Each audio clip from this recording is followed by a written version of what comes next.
지금부터 주제도 제2부 강의를 시작하겠습니다. 자, 이 그림은 연속적 지리 사상에 관한 그림인데 우리 앞부분에서 이산적이냐 연속적이냐 또는 이산적이라는 말을 불연속이라는 말로도 썼었죠. 자, 이 그림은 바로 연속적인 데이터. 보통 이제 데이터를 여기 사상이라고 표현해놨는데 같이 쓰는 말입니다.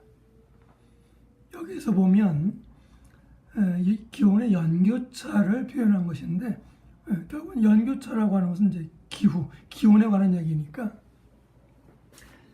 지표상에 대기가 존재하지 않는 것이 없죠. 그러니까 이 연교차라고 하는 자연지리적인 지리 사상 데이터들은 연속적이다. 이렇게 얘기할 수가 있겠죠. 이에 대해서 인문지리적인 사상들은 대부분이 불연속적이다. 이렇게 얘기할 수가 있습니다. 이 그림은 커피 소비량인데, 자, 이 그림 자체만 놓고 보면 물론 자료가 없는 곳이 있지만 대부분의 나라에서 커피를 마시고 있는데 얼마만큼 마시느냐 하는 거죠. 자, 여기 스칸디나비아, 노르웨이 쪽으로 한번 가봅시다. 이 노르웨이, 핀란드, 스웨덴 이러한 지역들이 다른 지역에 비해서 커피 소비량이 많죠. 그런데 자, 1인당 연간 9kg 이상을 소비하는 것으로 되어 있습니다. 노르웨이 사람들은. 그런데 노르웨이 사람이라고 모두 1년에 9kg을 마시는 건 아니죠. 평균이 그렇다는 얘기죠. 전혀 마시지 않는 노르웨이 사람도 있죠. 이렇게 이 지도상에서는 노르웨이가 무조건 9 이상 이렇게 돼 있지만 실제적으로는 실제 값은 제로가 되는 그 지표면 빈 공간이 존재하더라는 거죠. 자, 이런 것들이 불연속적인 지리적 사상입니다. 그런데 이 지도에서는 불연속이 아니라 연속으로 표현되어 있죠. 그래서 지도라고 하는 것은 불연속적인 데이터를 가공을 해서 연속적인 데이터로 만들어내는 그런 기능 역할도 있습니다. 어쨌든 원래 커피 소비량 자체는 불연속적인 사상이다.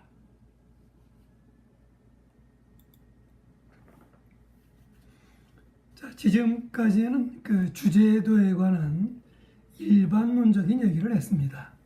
자, 이제부터는 가장 대표적인 주제도 중에 하나인 지질도 얘기를 좀 해보기로 하죠. 우리가 일반적으로 주제도 중에서 지질도를 접할 수 있는 기회는 거의 없죠. 이제 나중에 대학원을 진학을 해서 석사나 박사 과정을 공부할 때는 특히 이제 자연지리 분야를 공부할 때는 이 지질도가 기본이지만 학부 수준에서 지리학을 전공할 때는 이 지질도를 우리가 공부하고 접하기는 사실 어렵습니다. 그러나 어쨌거나 가장 우리 지리학 쪽에서 쓰는 대표적인 지질도이니까 이 지질도 얘기는 이제 주제도를 이해한다는 차원에서 잠깐 공부하고 넘어가기로 합시다. 특히 지질도는 최근에 경주나 포항 같은 지역의 그 지진 재해로 인해서 상당히 관심을 갖는 그런 분야 중에 하나입니다. 왜냐하면 이 지질도에 바로 그 자연재해, 지진재해와 관련된 자료가 데이터가 들어 있기 때문이죠. 어떤 걸까요? 여러분 지도를 들여다보면 자, 지도 범위를 좀 볼까요? 여기 보면 단층선 이렇게 돼 있죠. 단층선. 자, 이 단층선이 실제적으로 존재하지 않고 상상 속의 단층선이면 이렇게 표시하고, 땅 속에 묻혀 있는 것이면 이렇게 표시하고, 물론 표시 방법은 다 다르죠. 주의할 것은 실제 단층선은 실선이죠. 상상 속이나 땅 속에 묻혀 있는 것, 즉 우리 눈에 실제로 보이지 않는 이러한 것들은 파선이나 쇠선이죠. 우리 앞에서 파선, 쇠선 공부했습니다. 자, 이러한 현상들은, 이러한 것들은 전반적인 지도 제작에서도 우리가 활용하는 겁니다. 즉 현실 세계에서 우리 눈에 보이는 가시적인 것은 실선을 쓰지만 상상 속의 선들은 주로 점선이나 이 파선, 쇠선 이제 이런 것들을 쓰게 되죠. 자, 여기서도 보면 실선이 아니죠. 상상 속의 지질 경계선. 자, 이렇게 봤을 때 이 지질도에 표시된 대표적인 주제는 바로 이 단층선입니다. 물론 다른 내용도 있지만 단층선. 그 다음에 이 왼쪽에 보면 암석이죠. 암석. 우리가 지질, 일반적으로 지질할 때 지질 또는 암석.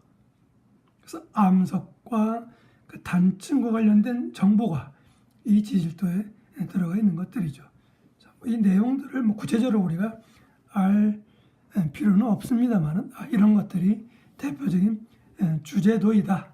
그리고 주제도에서, 지질도에서 단층선은 이렇게 표시가 된다.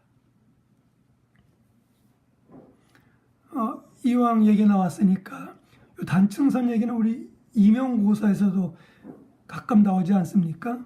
그때 바로 임용고사 문제 출제에서 보여지는 내용이 바로 이 단층선이 나옵니다. 이럴 때 여기 단층선 위에 UD라고 표시가 되어 있죠. 업, 다운이라는 얘기죠. 그래서 상반과 하반. 우리가 단층을 이야기할 때 정단층, 역단층, 수평 이동단층을 구분하는 기준이 뭡니까? 우리 지형학 시간에 공부를 했었는데 바로 상반과 하반이 어떻게 엇갈렸느냐를 가지고 우리가 역단층이냐 정단층이냐라고 구분하죠. 자, 그랬을 때 우리가 지형학 시간에 배웠던 상반, 하반과의 관계는 이 지질도에서는 이렇게 표시가 된다는 겁니다. 그러니까 이 지질도 최소한도 이러한 개념은 우리가 알고 있어야 되겠다. 자, 그런 얘기입니다.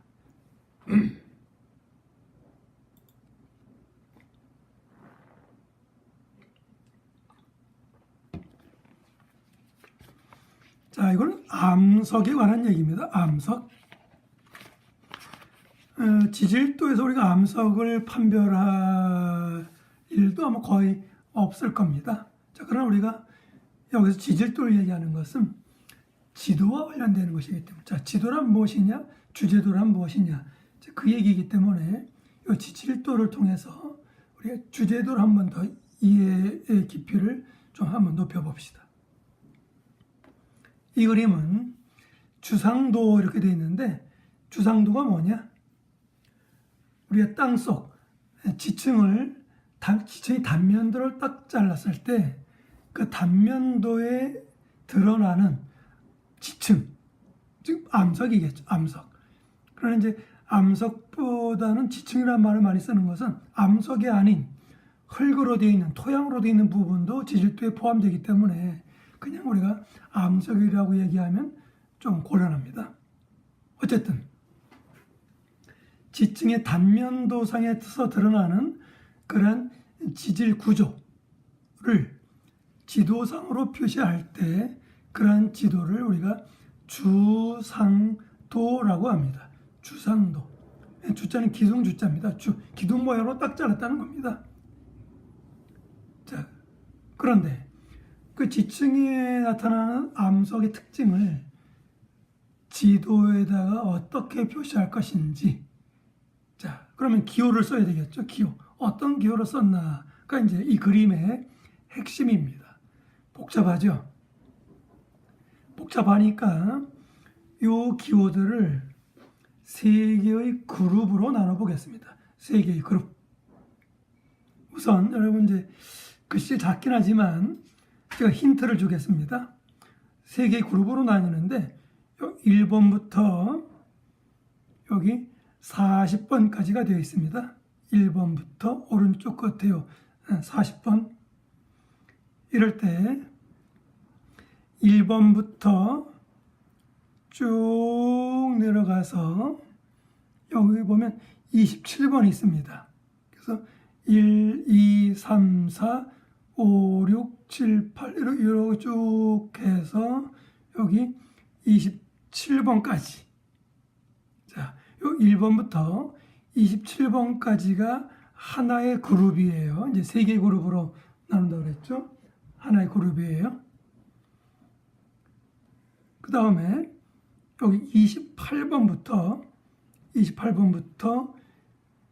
자, 여기 28번부터 29, 30, 31, 32 쭉 해서 여기 35번까지가 또 하나의 그룹이에요. 28번부터 35번까지가 또 하나의 그룹이에요. 그 다음 요 36번부터 마지막 요 36, 37 이렇게 해서 40번까지가 마지막 세 번째 그룹이에요. 자, 그러면 여러분이 쭉 기호를 봤을 때 세 개의 그룹으로 나눈 기준이 뭘까를 잠깐 한번 생각을 해보세요. 이 그림을 들여다보면서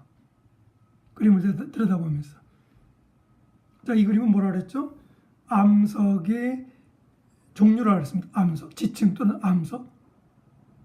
자, 암석의 종류를 이렇게 40가지로 표현하는 방법이 있고 세 개의 그룹으로 나눌 수 있다는 것이죠. 그러면 이 지도를 보지 않고도 여러분들 지형학 시간에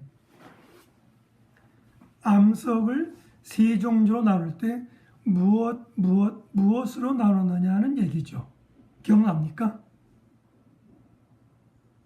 자, 바로 1번부터 27번까지는 퇴적암을 표시한 겁니다.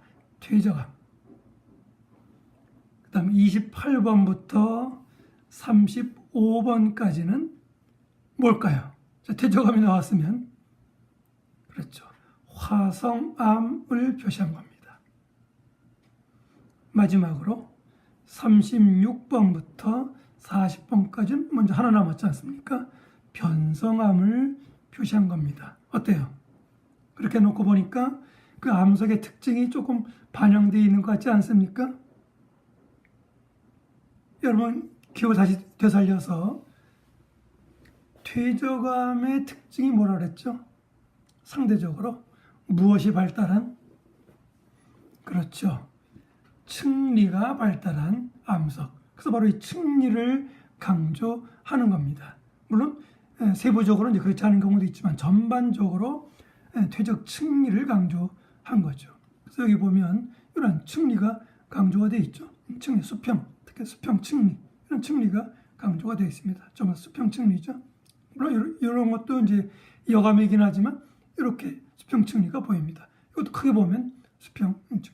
이건 뭐 층이 나타나지 않으니까 어쨌든 전반적으로는 수평 층리가 강조된 그래서 바로 여기까지입니다.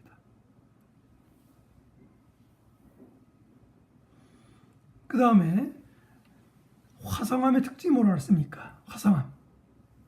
화성암은 결정질 암석이라 그랬죠.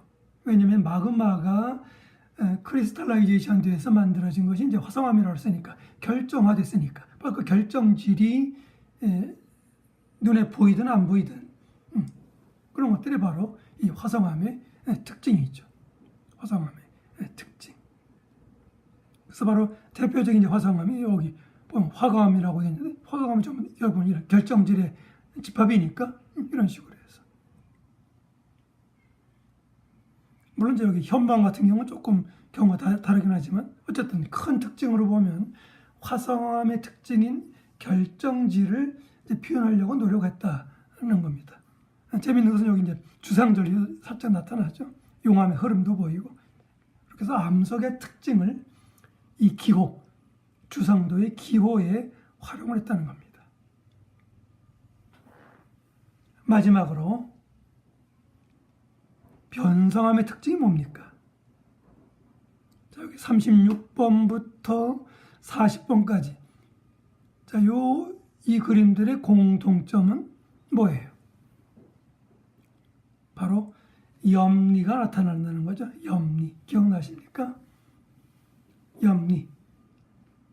즉, 변성암은 기존의 암석이 변성된 것이기 때문에 변성 과정에서 재결정작용을 받은 물질들이 압력을 받는 방향으로 휘어진 거죠. 바로 그 휘어진 물결무늬. 여기 보면 물결무늬. 물론 이건 예외지만은 자, 이런 것들이 나타나는 것이 변성암의 특징이죠. 그래서 암석의 특징을 기호한 것이 바로 주상도의 기호들이다. 이렇게 이해를 하면 될 겁니다.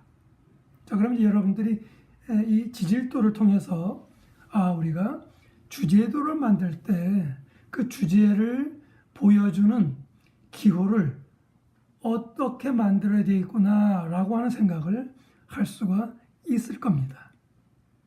자, 그런 뜻에서 이 그림은 의미가 있다는 거죠. 실제로 지질도의 주상도를 그 단면으로 이제 표시한 겁니다. 단면. 이건 그 지형도에는 없는 거죠. 지질도에만 있는 겁니다. 우리 그 지난 시간에 지형도의 직선 단면도, 곡선 단면도를 우리가 공부했습니다. 바로 지질 단면도입니다. 지질 단면도. 지형도에서의 단면도에서는 고도가 표시가 되지만 지질도에서의 단면도는 고도가 아니라 바로 암석이 표시가 되죠.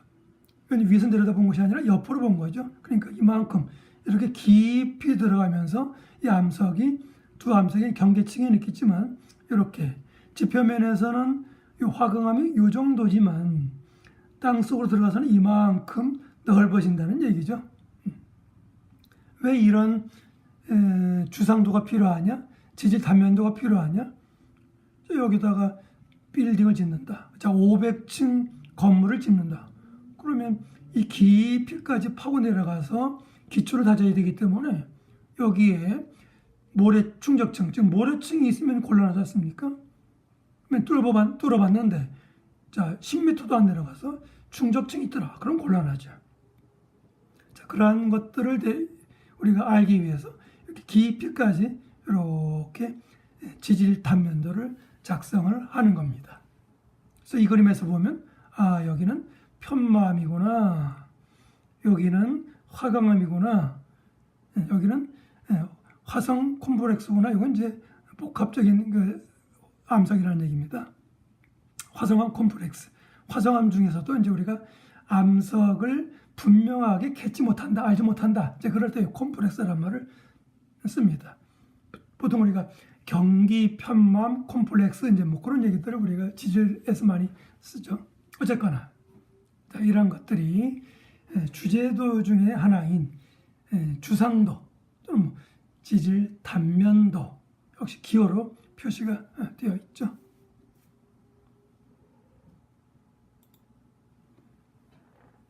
자, 주제도 중에서 우리 지리학에서 가장 많이 쓰이는 주제도 중에 하나가 지형학도입니다. 지형학도. 지형 분류도라고도 하고 지형학도, 지형분류도.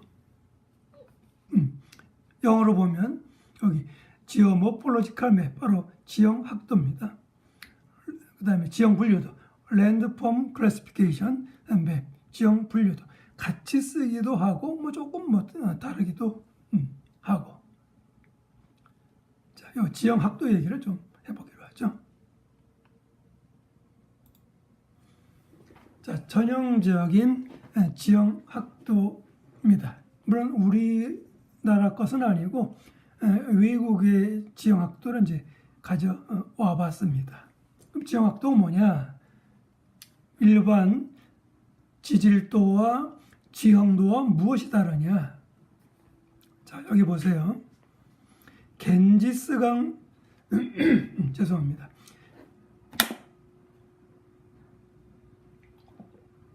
자, 겐지스강 유역의 지형학도예요. 자, 여기 뭐 색상으로 표시가 되어 있는데 여기 범례가 나와 있습니다.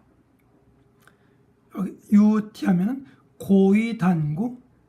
자, 이건 뭐 사실 고의는 뭐 의미 없다고 보고 단구란 얘기입니다. 단구. 테라스란 얘기죠. 테라스. 고의 단구. 그 다음에 SF. SF는 여기 SF가 있죠. SF는 완경사 사질 선상지인데 그냥 선상지라고 봅시다. 자, UT 이렇게 요 그물무늬처럼 되어 있죠.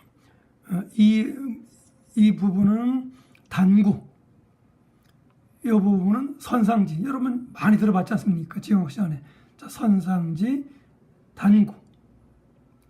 그 다음에 여기 NL이라고 되어 있죠. 내추럴 리뷰죠. 자연재방입니다. 우리 다 공부한 거죠. 자연재방, NL, 자연재방. 그 다음 B는 배우습지. 자, 어때요? 겐지스강을 중심으로 해서 여기 보면 배우습지도 나타나고 자연재방도 나타나고 단구도 나타나고 당연히 하한단구겠죠. 선상지도 나타나고 지형학 시간에 공부한 내용들이 하나의 지도, 물론 이건 단면도가 아니라 평면도죠.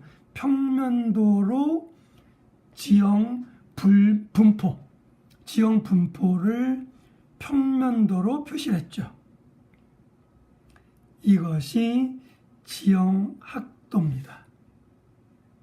자, 들여다보면 단구, 선상지, 제방, 습지, 지형 구분이죠. 지형 분류죠. 그러니까 지형 분류도입니다. 그러니까 같은 개념이라고 보면 됩니다. 자, 중요한 것은 지형 분류도는 우리가 기존 지식을 가지고도 분류를 할 수 있지만 아주 깊이 들어가면 지형학적으로 연구를 해야 이 지형을 구분할 수 있는 경우가 있죠. 자, 이럴 때 바로 지형학도란 말을 쓰는 겁니다. 그래서 의미 차이는 약간 있지만 여러분 같다고 봐도 무방합니다. 자, 결국은 우리가 지도라는 이제 개념에서 보면 지형학의 최종 목표, 이건 여러분 1학기 때 지형학 시간에 이미 공부를 했습니다. 지형학도, 우리 지형학의 목적. 지형학의 목적 중에 하나는 지형 발달 메커니즘을 밝히는 것이고 또 한 가지는 이러한 지형 패턴과 지형 패턴이죠. 지형 패턴. 그다음 분포죠. 패턴과 분포를 우리가 간파해서 그것을 지도상에 표시하는 것, 즉 지형도를 만들어내는 것, 지형학도를 만들어내는 것. 이것이 우리 지리학과에서 지형학을 공부하는 목적이다. 이렇게 공부를 우리가 지형학 시간에 했습니다. 그 지도를 우리 이제 지도학 시간에 다시 거꾸로 이렇게 지형학도를 통해서 그 개념을 우리가 뒤집어 본다는 얘기죠. 자, 지형학도 얘기입니다. 자, 결국은 조금 전에 단구, 제방, 선상지, 범람한 이 정도밖에 나오지 않으면 우리 눈에 바로 들어오지만 그 범례가, 지형 분류가 복잡해질 때는 이렇게 범례도 다양하게 제시를 해줘야 되겠죠. 그래서 바로 이렇게 뭐 구릉지, 고의단구, 자연재방, 배후습지, 여기 일반 습지도 있지 않습니까? 심지어는 사주, 이렇게 해서 이제 바닷가에 있으면 이제 이 사주도 나타나겠죠. 겐지스강 이제 하고 내려가면 사주가 있기 때문에 바로 이 범례는 조금 전에 우리가 봤던 그런 겐지스 강 유역의 그 징역도 범례입니다. 그래서 여기 델타도 있고 이러한 기본적인 범례가 필요하다는 거죠. 자, 여기 범례를 들여다보면 우리가 앞에 부분에서 주제도에 관한 일반론적인 것을 공부했을 때, 자, 그러한 기호를 어떻게 쓰느냐를 우리 공부했습니다. 다양한 방법이 여기 제시되어 있죠. 자, 칼라, 노란색을 가지고 표현했고, 녹색을 가지고 표현했고, 같은 노란색이지만 이렇게 해서 문자를 가지고 V, P, S, F, N을 가지고 표현했고, 또 같은 칼라라고 하더라도 여기 보면 여기 이런 평행선을 이용했고, 이런 모자이크 그물무늬를 이용했고, 이런 식으로 해서 다양한 패턴을 만들어냈죠. 자, 이런 이제 패턴을 우리가 실습 시간에 한번 해볼 겁니다.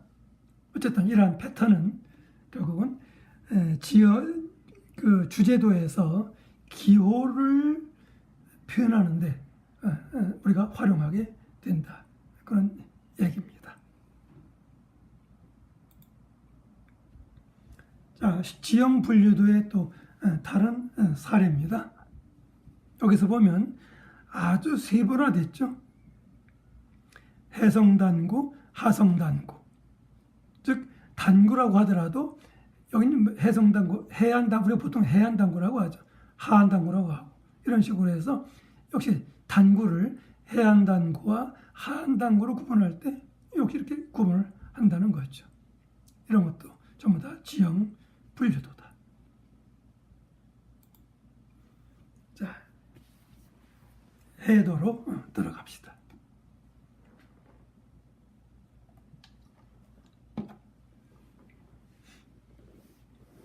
해도는 주제도 중에서 우리가 가장 많이 사실은 이야기 됐던 것들입니다.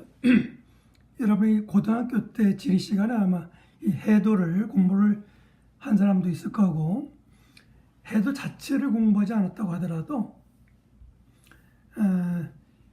일반도와 주제도를 우리가 구분할 때 지도에서 대표적인 일반도는 지형도, 대표적인 주제도는 해도, 이렇게 공부를 했을 겁니다. 자, 바로 그 해도를 조금 더 구체적으로 깊이 있게 공부를 해보기로 하죠.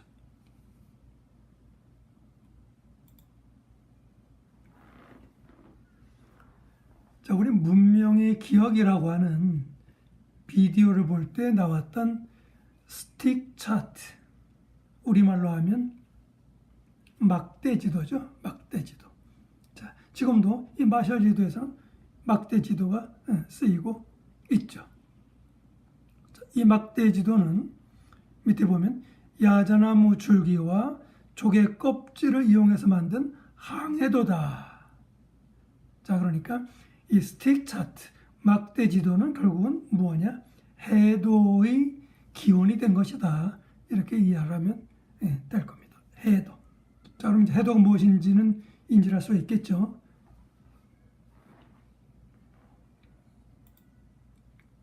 자, 바로 해도를 좀 더 상세하게 표현해 본 겁니다. 아주 원시적인 것이긴 하지만 항해하는데 도움이 된다는 거죠. 여기 야자나무 껍질이 있고요. 여기 조개 껍데기가 있습니다. 자, 해도를 이제 사진을 찍어보면 해도. 강의 시간에도 잠깐 여러분 봤었죠? 해도 실물을 여러분 봤죠? 됐고, 해도 내용을 좀 구체적으로 해보기로 하죠. 자, 해도는 도폭명은 인천항, 그 다음에 이 축척은 15,000분의 1입니다. 해도는 15,000분의 1. 자, 그럴 때 해도에서 중요하게 표시되는 것이 무엇이냐? 바로 수심이라고 했죠. 수심. 이럴 때 이 수심은, 해도에서 수심은 선기호로 표시하기도 하고 그냥 이 아라비아 숫자로 표시하기도 하고. 자, 그럴 때 이 지도는 주로 여기 숫자로 표시가 되어 있죠. 숫자로. 자, 봅시다. 여기 숫자를 보면 여기 큰 숫자가 있고 여기 작은 첨자가 있습니다. 0, 3, 여기 3, 7. 자, 여기 보면 또 0, 5. 이럴 때 이 큰 숫자는 미터고 여기 작은 첨자, 작은 숫자는 센티미터입니다. 그러니까 여기서 예를 들면 여기 3의 1이라는 얘기는 3.1m라는 얘기입니다. 3m 10cm라는 뜻이에요. 이렇게 해서 수치의 의미는 그렇다. 그런 얘기죠. 이럴 때 이런 수치들은 몇 가지로 나눠지게 되는데 여기 보면 그냥 3.3, 3.7 이렇게 되어 있는 것이 있고 자, 어디를 볼까요? 여기 보면 1하고 밑에 선을 이렇게 밑선을 그어놨죠? 밑선을 그었습니다. 그 다음에 여기 보면 0.7 해놓고 밑선을 그어놓고 괄호를 쳤습니다. 이렇게. 자, 차이가 있죠? 같은 수치로 표현했지만 차이가 있습니다. 자, 이런 것들이 무엇을 의미하느냐는 겁니다. 무엇을 의미하느냐? 자, 밑에 설명을 달아놨습니다. 설명을. 자, 물론 교재에 보면 그런 내용이 나와 있습니다. 여러분 나중에 또 공부를 해보죠. 일단 이 수심은 일반적으로 대부분 간조선이 기준이 된다 그랬죠. 이미 우리 공부를 했어요. 그래서 간조선을 기준으로 수심을 표현한 겁니다. 간조선 기준이에요. 그런데 여기 보면 밑줄을 그은 수치가 있죠. 여기 밑줄을 그은. 자, 밑줄을 그었습니다. 밑줄을 그은 것들은 간조선을 기준으로 해서 수심이 아니라 높이예요. 높이. 자, 이 부분을 우리가 이해를 잘해야 돼요. 높이. 그럼 어느 지역이냐? 바로 간석지. 우리가 보통 갯벌입니다. 갯벌. 자, 갯벌의 경우는 보통 간조선을 기준으로 해서 높이로 표시하되 이 수심과 헷갈리면 안 되니까 밑에다가 이렇게 선을 싹 그어줬다. 이 선은 뭘 의미하느냐? 간조선으로부터의 높이다라는 것을 암시한다는 거죠. 이럴 때 암초는 따로 구분해 가지고 괄호를 이렇게 쳤습니다. 괄호를. 암초는. 자, 그럼 여기 밑줄을 친 부분을 이 지도에서 한번 찾아볼까요? 자, 밑줄 친 부분 어디에 모여 있습니까? 자, 여기 모여 있죠? 여기 이렇게. 자, 그래서 보면 밑에 밑줄을 그은 수치들을 모아둔 그 바운더리를 이렇게 그려보니까 이렇게 녹색으로 이렇게 표현이 된다 이런 얘기입니다. 이게 무슨 얘기입니까? 바로 이 녹색 부분은 갯벌이다라는 얘기죠. 갯벌, 간석지라는 얘기입니다. 즉 물이 들어오면 잠기고 물이 빠지면 다시 드러나고 그 얘기죠. 들어왔다 나갔다. 그런데 여기 보면 작약도 이렇게 놓고 또 이렇게 경계선이 안에 있고 노란색이죠. 기억납니까? 자, 이 노란색은 육지죠. 육지. 즉 물이 들어와도 갯벌처럼 잠기는 것이 아니라 물이 만조가 돼서 들어오더라도 이 부분은 무트로 드러나 있다. 이 부분은 육지예요. 육지. 이거는 수심하고 관계가 없는 것입니다. 사실 해도와는 직접적인 관계가 없는 것입니다.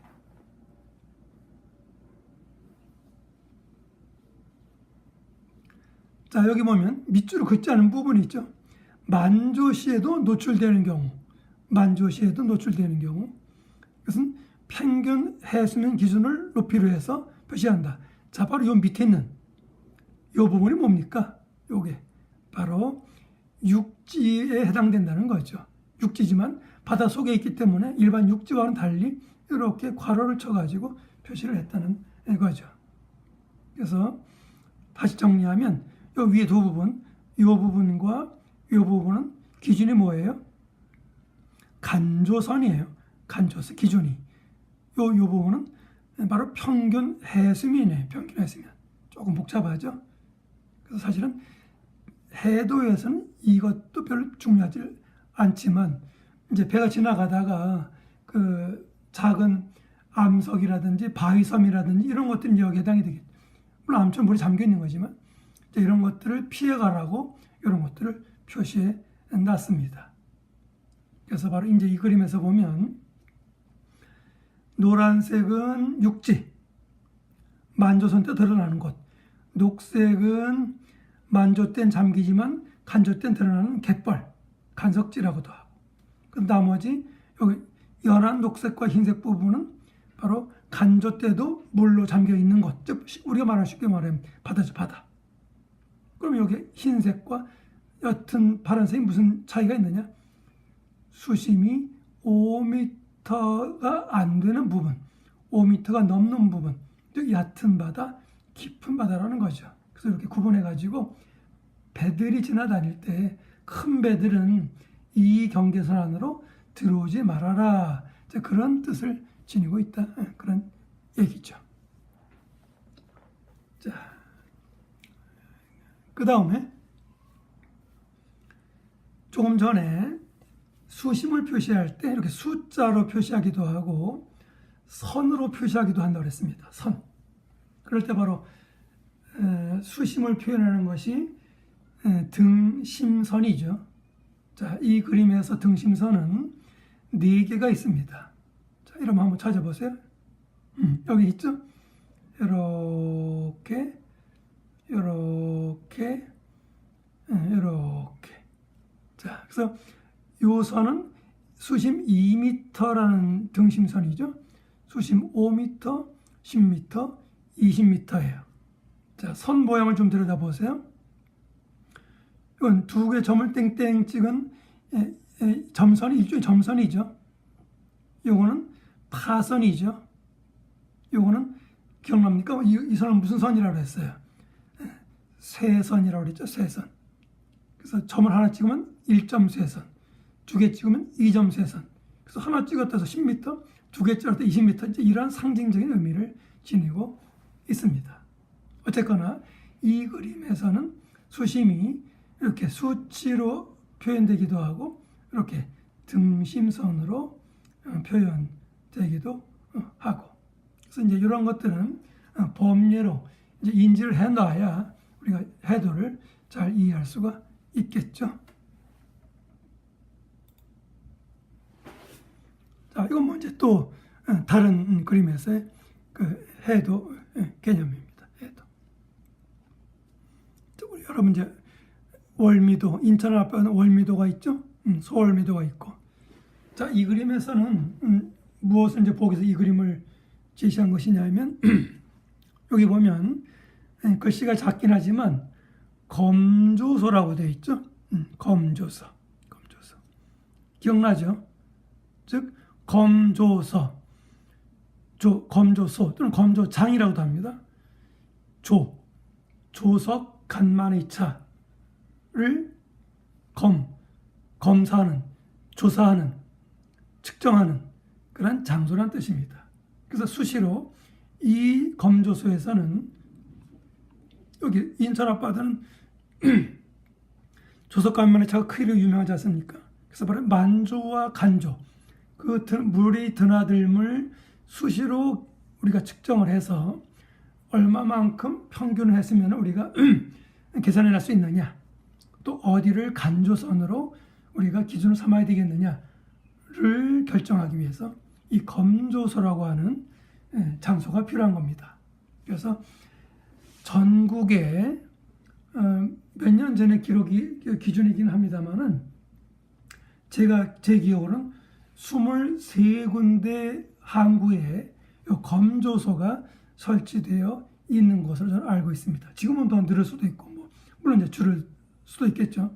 어쨌든 여러분들이 인천에 여행 가서 여기 월미도에 갈 기회가 있으면, 자, 월미도 쭉 바닷가로 나가 보면 여기에 바로 검조소라고 되어 있을 겁니다.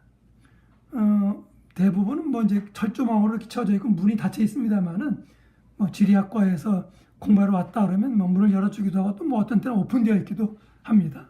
그래서 여러분들 한번 기회가 되면 한번 방문해서 여기가 검조소구나. 우리 해도를 제작할 때 조석 간만이차를 구하고 간조선이라는 기준을 세우기 위해서 자 이러한 검조소라고 하는 장치도 필요하구나. 자, 그 정도를 여러분 이해해두면 해도를 이해하고 또 주제도를 이해하는데 많은 도움이 될 겁니다.